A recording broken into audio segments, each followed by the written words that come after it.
My name is Jonah Kills in the Night, though most folks around here just call me Jonah. I've been with the White Mountain Apache Tribal Police for 9 years, stationed right out of Fort Apache, Arizona. If you've ever driven through this part of the res, you know the feel of it.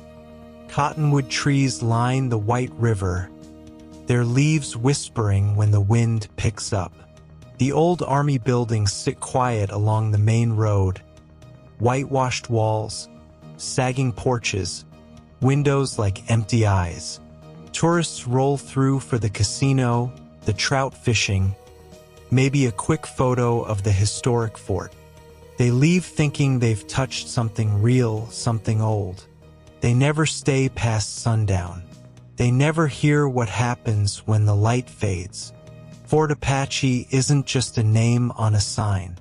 It was a real U.S. Army post back in the 1870s, built to keep us contained after the wars. The barracks are still here.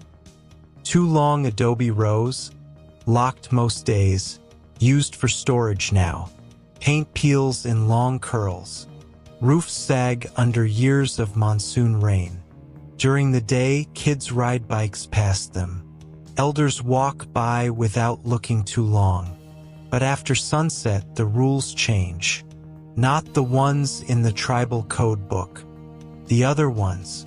The ones passed down quietly from officer to officer, because the ones who ignored them didn't get to pass anything down. Last month, we got a call around 11:40 p.m. from an elder out near Canyon Day. He was shaking when he spoke. Said he heard marching, boots on wood, steady, like a platoon drilling inside barracks too. Not kids messing around. No echoes. Real boots. Real rhythm. He said it went on for 20 minutes straight, then stopped all at once. When the voice came, it called a name. Not his name. A soldier's name. Private Ellis. Over and over. He hung up fast. Didn't wait for us to arrive. We rolled up quietly, lights off. No cars. No kids. Just the barracks sitting there under moonlight, windows black. Lena and I checked the doors, locked tight. I walked the perimeter. Nothing moved. But the air felt thick, like someone had just left the room. Lena stopped at the corner of barracks too. "You feel that?" she asked. I did. Cold spot, sharp, right where the foundation met the ground. Like stepping into a freezer for half a second. We left without saying much. On the drive back, she only spoke once. "They're still counting," she said. 127. And they want 128. Fort Apache looks peaceful in daylight, but after sunset, 127 soldiers still march inside the old barracks, and they're still counting. If you hear your name called from inside those walls, don't answer. They're not calling you, they're calling your place. I used to think it was just older tales to scare kids. I had to learn the hard way, starting with my grandfather's porch and the promises I broke. I was 8 the first time Nantan let me sit on the porch after dark. Summer nights on the res were thick with cricket songs and the smell of cedar smoke from his pipe. He'd lean back in the old wooden chair, the one with the cracked armrest, and stare out at the river like it was telling him secrets. I'd sit on the step below him, legs dangling, trying to look like I belonged there. He never rushed the stories. He'd wait until the sky turned deep indigo, until the first stars showed. Then he'd start. "The barracks hold the old pain," he said that night, voice low like the river itself. "Soldiers came here in 1870, thought they could own the land, thought they could own us. 127 didn't make it home. Dysentery, fever, bullets from both sides. They died inside those walls. and they never left. I remember laughing, small, nervous, the laugh of a kid who thinks ghosts are just bedtime tricks. They're gone, Nantan. Just bones now. He took a long pull on the pipe, cedar smoke curling around his face like a shield. Bones don't march at night, he said. They don't whisper names. The barracks remember the pain. They hold it close. Don't give them more. He taught me other things too, not just stories. How to walk in beauty, hazo, balance in everything. Respect the land. Listen to the wind. Offer corn pollen at dawn. Speak to the river like a family. I soaked it up the way kids do, half listening, half dreaming of cities and lights and a life bigger than cottonwoods and quiet nights. I wanted Phoenix. I wanted cars that didn't stall on dirt roads. I wanted to be anything but res boy. By 15, I was already pulling away, talking back, skipping ceremonies, telling him the old ways were for elders, not me. He never raised his voice, just looked at me with those steady eyes and said, "One day the world will ask you who you are. Make sure you know the answer before it does." I left for college at 18. Phoenix, criminal justice major. Thought I'd come back and fix things. Be the modern Apache cop who didn't need stories or pollen. I called Nantan every Sunday. He always asked the same question, "Are you still walking in beauty?" I'd laugh, say, "Yeah, sure." But he died my junior year. Heart attack. Quiet. In his sleep. My mom called at 3 a.m. I drove back that night. For hours of dark highway, radio off, just the hum of tires and my own breathing. The funeral was small. The medicine man sang. The family stood in a circle around the grave. I couldn't look at the coffin, couldn't look at anyone. I kept hearing his voice. "Don't give them more." After the burial, I walked to the porch alone, sat in his chair. Cedar smoke still lingered in the wood. I cried then, quiet, ugly crying, not just for him, for the years I spent rejecting what he tried to give me, for the promises I never kept. I told myself I'd come back, protect the people, honor him, make up for it. I joined the tribal police at 23. Thought the badge would be enough. Thought it would fill the hole. I was wrong again. Lena Chatto became my first real partner. She saw the weight on me right away. Never asked about it. Just said once, "The res doesn't care what you lost before you got here. It only cares what you bring to it." I nodded. Keep quiet. Kept the skepticism. Kept thinking I could outrun the old stories. I thought the badge would protect me from everything: old pain, old stories, old soldiers. Lena Chatto proved me wrong on my first real night. Lena Chatto was already a legend on the force when I got paired with her. Mid-30s, short black hair tucked under her cap, eyes that missed nothing. She knew every res road like the lines on her palm, every washout after rain, every shortcut through the canyons, every house where trouble lived. She didn't talk much. I didn't need to. Officers respected her the way you respect someone who's seen things and still shows up every shift. My first week, she didn't say more than "morning" and "let's roll." We took the Tahoe out for a graveyard patrol. Quiet night, radio low, just the hum of tires on asphalt and the occasional coyote call. Around 1:15 a.m., dispatch crackled. Elder out near Canyon Day. Said he heard screaming coming from the old fort. Not human screaming, more like men shouting orders, boots stomping, rifles clacking. He said it sounded like soldiers. Lena sighed. Probably kids messing around. But she grabbed the wheel tighter, turned toward Fort Apache without another word. We rolled up slowly, lights off. No cars in sight. No flashlights bobbing. Just the two barracks sitting under moonlight, windows black as oil.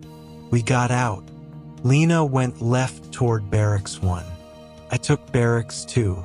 The door was unlocked. Never is during the day. I pushed it open with my shoulder. Flashlight up. Inside smelled like dust, old wood, and something sharp, metallic, like blood left too long. Rows of empty bunks, rusted frames, paint peeling in long curls. Then I heard it. Footsteps, heavy, marching in place, not loud but steady, right at the far end of the room. I froze, called out, "Tribal Police. Anyone here?" My voice bounced off the walls. Silence. Then a voice, low, calm, military, answered from the dark. "Private Ellis reporting, sir. Present and accounted for." My stomach dropped. I swept the light. Nothing. No one.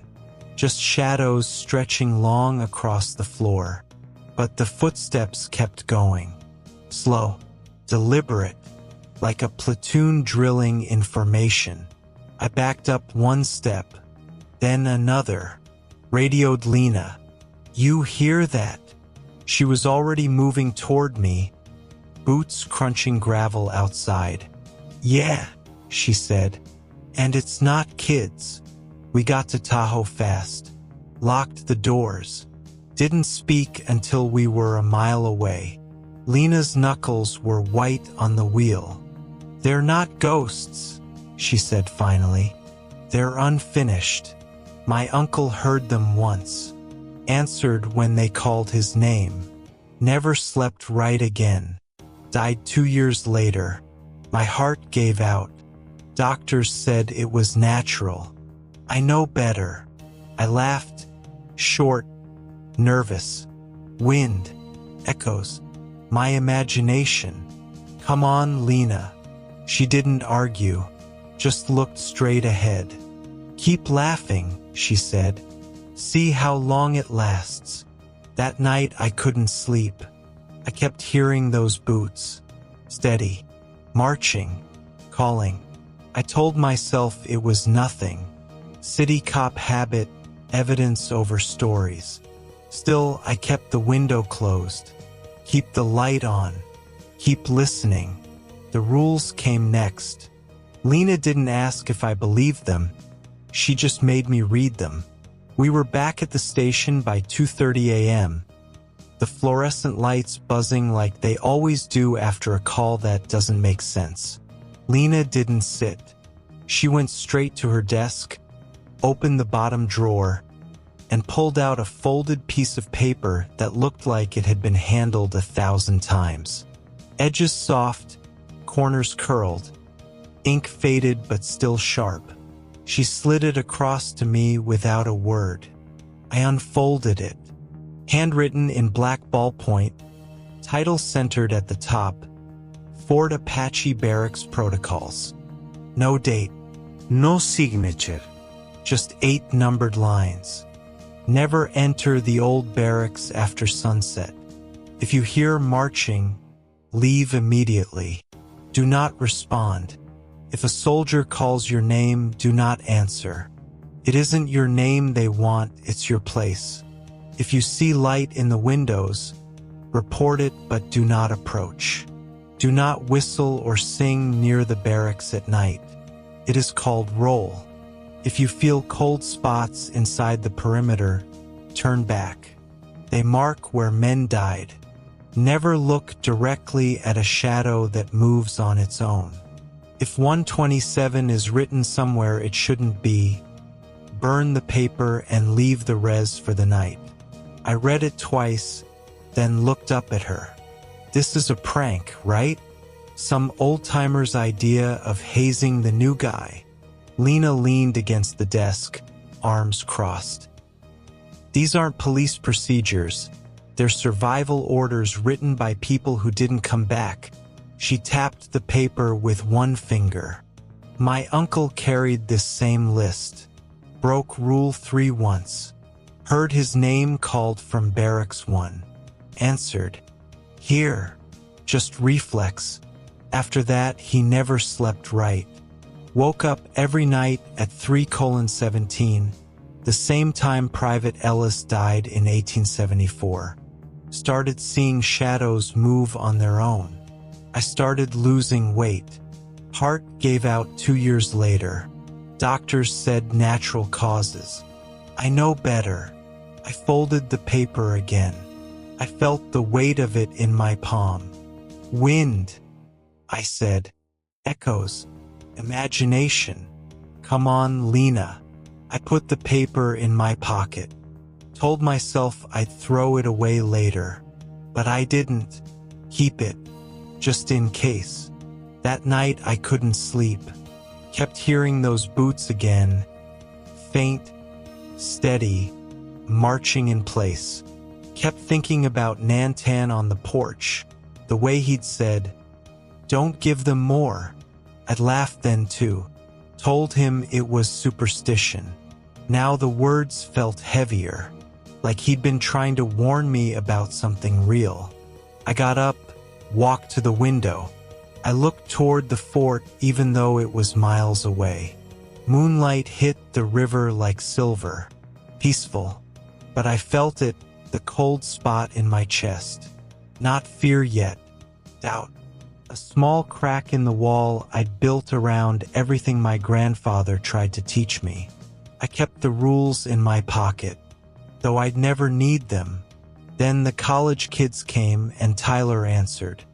It happened in March, just when the res started warming up and the cottonwoods were budding green along the river. For college kids from Phoenix, Tyler, Jake, Sarah, and Mike drove up for a weekend. They were the type who thought ghost stories were content. Phones out, TikToks ready, laughing about checking out the haunted fort. They'd read online about Fort Apache, the old barracks, the 127 soldiers who never left. I thought it was fake. Decided to prove it. Around 1:45 a.m. dispatch got the call from Jake. The voice was shaking so bad we could barely understand him. Said they'd gone into Barracks 1 on a dare. Pried a loose board off a window. Climbed in. I laughed at first. Then the marching started, boots on wood. Steady. Close. Not loud enough for outside to hear, but inside it filled the room like they were surrounded. Tyler froze. Started whispering names he'd never heard. Private Ellis here. Corporal Hayes reporting. Then louder, answering like he was information. The others panicked. Ran. Left him behind. We rolled up, lights flashing but siren off, no need to scare the whole res. Jake and Sarah were waiting by the road, crying, pointing at Barracks 1. Mike was pacing, hands in his hair, saying over and over, he wouldn't leave. He just sat down. Lena and I went in first. The door is still open from where they'd pried it. Inside smelled like dust and something older, gun oil, sweat, fear left to rot. Flashlight beams caught the bunks. Tyler was sitting on the third one from the end. Back straight, hands on knees, at attention, eyes open wide, not blinking, mouth moving slowly, repeating ranks and numbers. Private Ellis, present. Corporal Hayes, present. Over and over, we called his name. No response. Lena touched his shoulder. Nothing.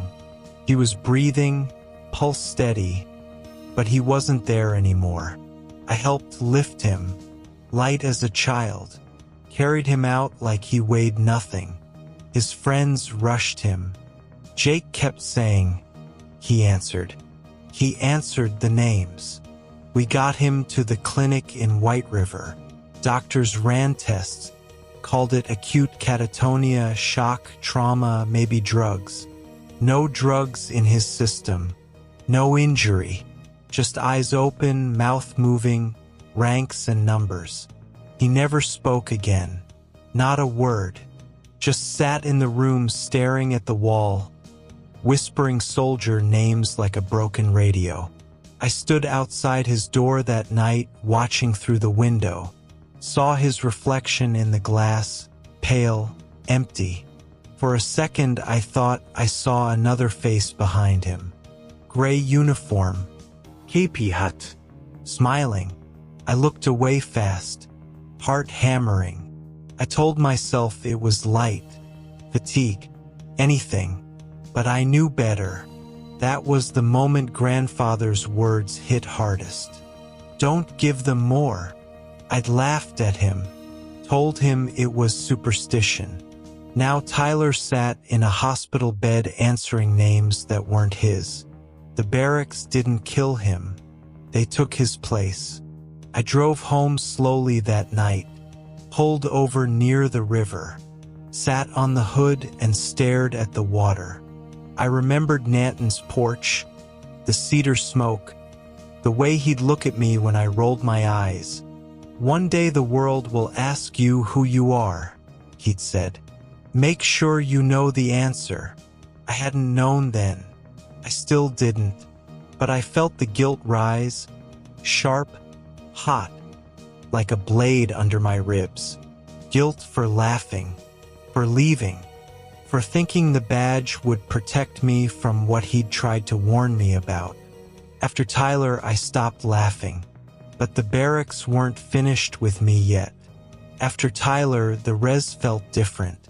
Not louder, quieter, like the land itself was holding its breath, waiting to see if I'd finally listen.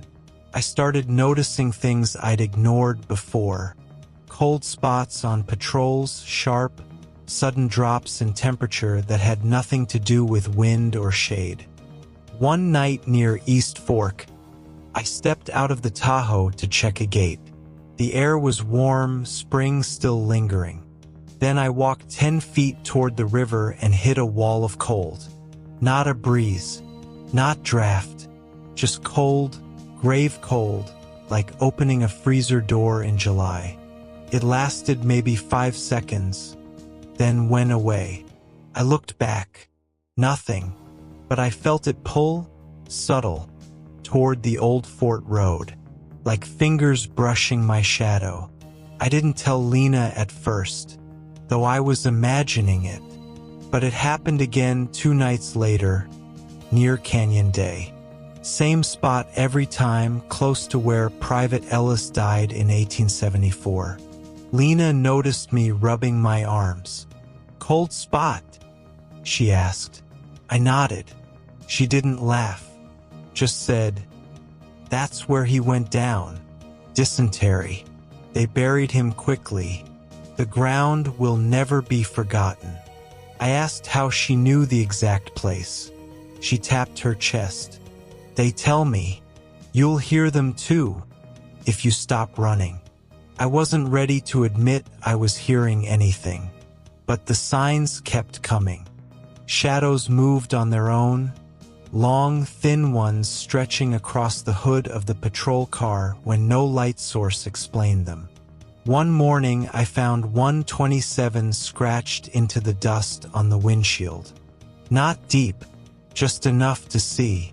I wiped it off fast, told myself kids, wind, anything, but my hand shook when I did it. I started following the rules, not because I believed yet, because I was scared not to. Stopped whistling on patrol, kept cedar in my bag. A small bundle Lena slipped me without a word, sprinkled a little on the dashboard before every shift. I said the short protection prayer Nantan taught me when I was small, voice low, half-remembered words. I felt stupid at first. Then it felt necessary. Lena opened up more one slow afternoon. We were parked near the river, coffee cooling in the cups. She stared out at the water. "My uncle carried the same paper you have," she said. "Broke Rule 3.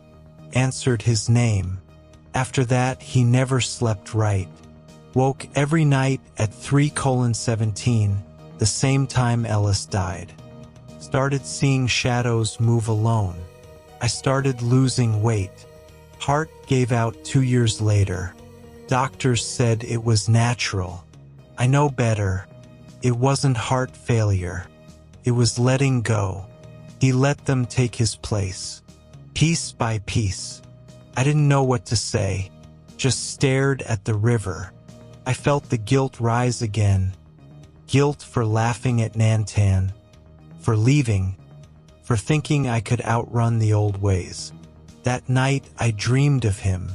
Standing on the porch, cedar smoke curling. He looked at me, not angry. "Sud, you forgot your name," he said. "They remember it for you." I tried to answer. Couldn't. Woke crying, quiet, ugly, crying into the pillow. Chest aching like something had been ripped out. Guilt peaked that night. Not just for Nantan. For every time I turned away from what he tried to give me.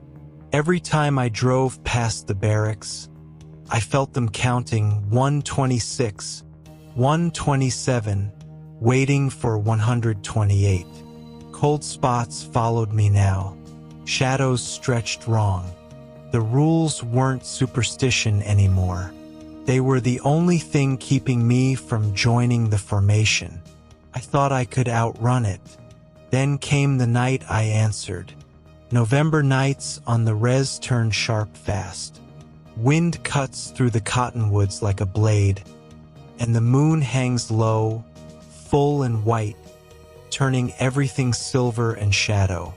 I was alone on the graveyard shift. Lena was off, still recovering from the cold she caught after Tyler's night. Radio quiet, no calls. Just me and the Tahoe rolling slowly past the river road. Then dispatch crackled. Elder near East Fork said he saw lights in Barracks 2 again. Yellow, flickering like lanterns behind cracked glass. He didn't wait for confirmation. Hung up fast. I should have waited. Called backup. Radioed the chief. But the fort was only 10 minutes away. Lights meant someone inside, kids, vandals, drunks. I told myself I could handle it. Turned the Tahoe toward Fort Apache. Parked outside the gate. Killed the engine. Moonlight hit the barracks like spotlights on a stage. Windows glowed faintly yellow. Not bright. Just enough to see shapes moving behind the glass. I got out. Flashlight in one hand, radio in the other. The door to Barracks 2 was unlocked. Again. Pushed it open. A cold hit me like stepping into a freezer. Not winter cold. Grave cold. Dust and old wood and that metallic smell. Blood left too long. Flashlight swept rows of empty bunks. Rusted frames. Peeling paint. Then the marching started. Steady. Close. Boots on wood right at the far end of the room. I froze. Called out, "Tribal Police. Anyone here?" Voice bounced off the walls. Silence. Then a voice, low, calm, military, answered from the dark. "Private Kills in the Night reporting, sir. My Apache name. Not Jonah. Not the name on my badge. My real name. Spoken clear. Close. Like the speaker was standing 2 feet away. Rule 3 screamed in my head. Do not answer. Do not respond. I knew it, but reflex is faster than reason. My mouth moved before my brain caught up. Here, I said. Stupid. Quiet. But I said it. 127 voices answered back at once. Present. Present. Present. Overlapping. Echoing. Filling the room like a platoon at roll call.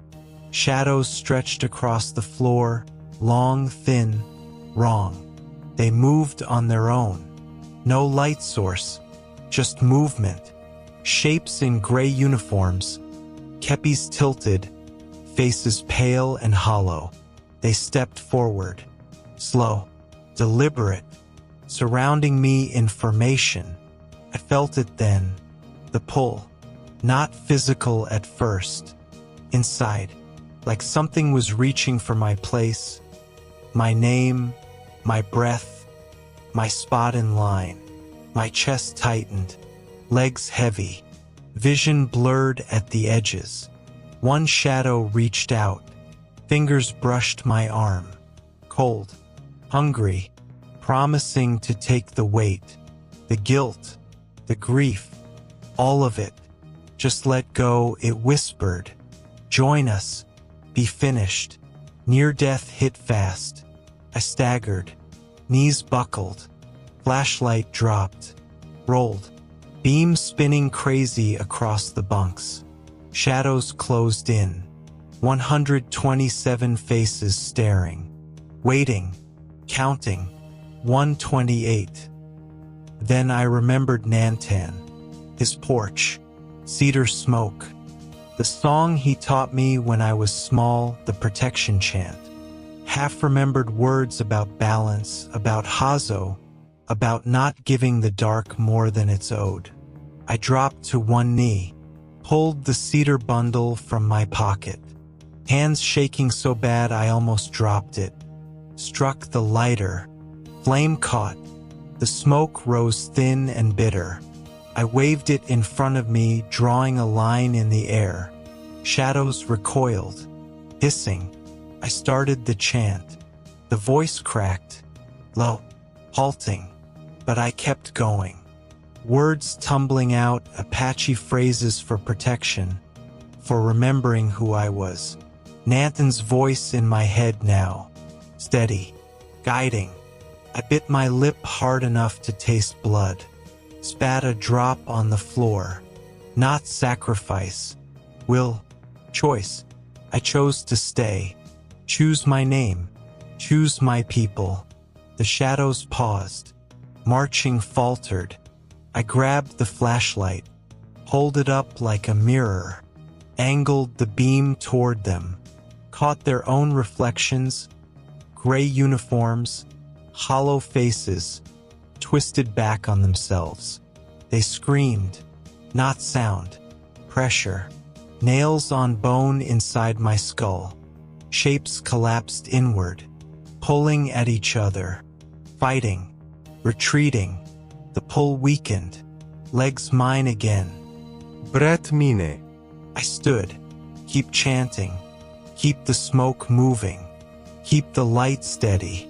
They backed away, one by one, into the walls, into the dark, until the room was empty, just dust, just silence, just me. I collapsed against the doorframe. Knees in the dirt. Cedar is still smoldering in my fist. Flashlight rolling slowly across the floor. Heart hammering so hard I thought it'd break ribs. I chose to stay. Choose my name. Choose my people. Dawn came. I was still Jonah. But something had changed forever. Dawn came slow that morning. Gray light filtering through the cottonwoods, turning the river silver. I sat on the hood of the Tahoe outside Barracks 2 for a long time. Cedar bundle cold in my fist, badge still warm against my chest from where I'd clutched it like it could anchor me.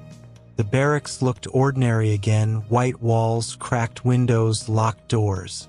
No lights, no marching, just quiet. But I knew better. They hadn't left. They just stepped back, waiting, patient, always counting. I drove to the station, filed the report simply, unexplained lights in Barracks 2, checked perimeter, nothing found, possible reflection or prank. The chief signed off without questions. Weather events, low visibility, end of story. I didn't mention the voices, the shadows, the way my name sounded in a dead soldier's mouth. Some things don't belong in paperwork. They belong in cedar smoke and quiet prayers. I started honoring what Nantan tried to teach me. Every evening before shift, I burned cedar in my quarters, small bundle, flame low, smoke curling toward the ceiling. I'd stand there watching it rise, saying the protection words half remembered from childhood. Not perfect, not a formal ceremony, just enough to remind myself who I was. Jonah kills in the night, not just a badge number, not just a cop. Apache, part of the land, part of the people. I visited his grave more often, not on holidays or anniversaries, just quiet mornings when the res was still sleeping. I'd sit on the grass, pull a little cedar from my pocket, let the smoke drift toward the headstone. I talked to him, not loud, not dramatic, just honest. "I'm sorry I laughed," I'd say. "Sorry I left. Sorry I thought the old ways were for old men." No answers came, no wind, no sign, but the guilt eased. Not gone, just lighter, like the smoke carrying it away piece by piece. I started training the new officers. Not the full Apache teachings, that wasn't my place, but the practical side, the rules. I'd pull them into the break room after roll call, unfold my worn copy of the protocols, make them read each one aloud. No jokes, no eye rolling. I told them about Tyler, about the cold spots, about the night I answered. I showed them the dust on my patrol car hood where 127 had appeared. Most listened. A few laughed at first. I let them. They'd learn soon enough. The res teaches patience. The community noticed the change. The elders started nodding when I passed. Kids who used to run from the police car now waved. One old woman near Canyon Day stopped me one afternoon, handed me a small pouch of corn pollen. "For the road," she said. "Nantan would be proud." I took it. I didn't know what to say. I just thanked her. I kept it in my pocket with the cedar. Grief for Nantan didn't vanish. It never does. But it changed shape. Nights I used to wake gasping, seeing his face in every dark window, hearing his voice asking if I still walked in beauty. Now I woke with a quieter ache. The barracks had mirrored my guilt back at me until I couldn't run anymore. In facing them, facing the pull, facing the 127, I'd finally let myself feel the loss without letting it drown me. Nantan wasn't gone because I failed him. He was gone because life takes what it takes. All I could do was choose how to carry the weight. I carried his memory the way I carried the rules. Not as punishment, but as purpose. Protecting the res not just with the badge, but with respect. With Hazo, balance. I still patrol the res, but I never go near the barracks after dark. Not alone. Not ever.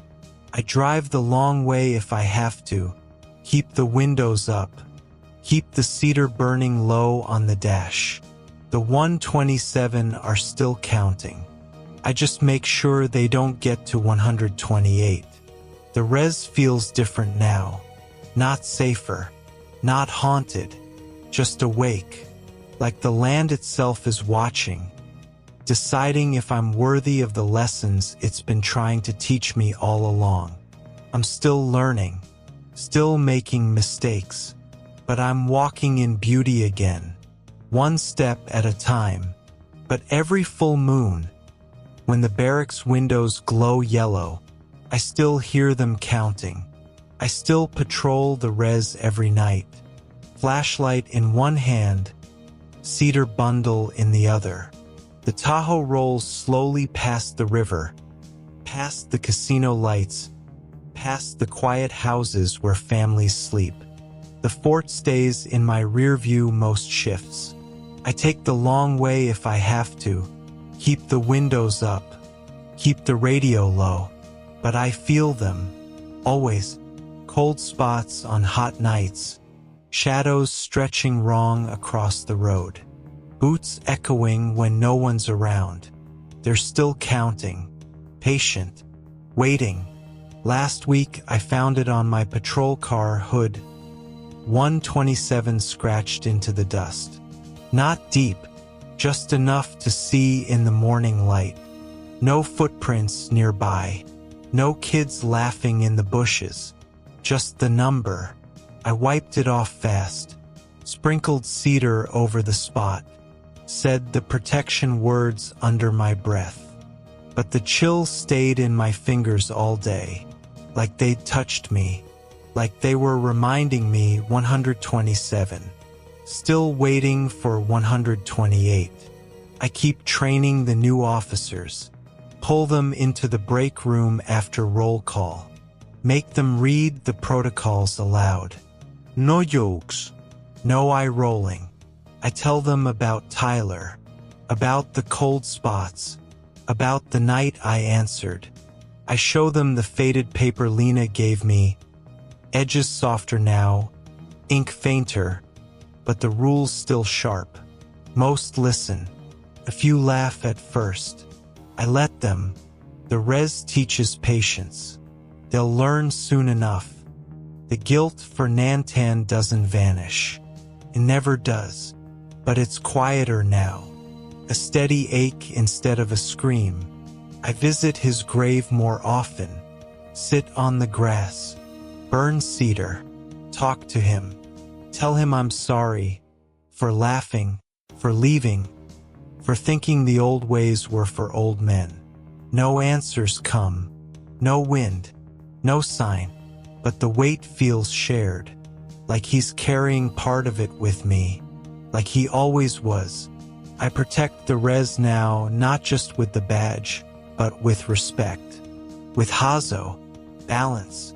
I walk the long roads, check on elders, listen when they speak, carry corn pollen in my pocket, say the prayers half remembered from childhood. Small acts, not magic, just enough to remember who I am. Jonah kills in the night. Apache, part of the land, part of the people. The 127 are still there, counting. I just make sure they don't get to 128. If you ever visit Fort Apache, remember, the barracks are locked for a reason. Don't go in after sunset. Don't answer if they call your name. And if you hear marching, walk away. Because out here, some soldiers never leave. And they're always looking for one more. Subscribe if you want more stories from the res. Share your own what have you felt watching from an old building. Drop it in the comments. And stay safe. The rules are there for a reason. Walk in beauty. And stay away from the old barracks.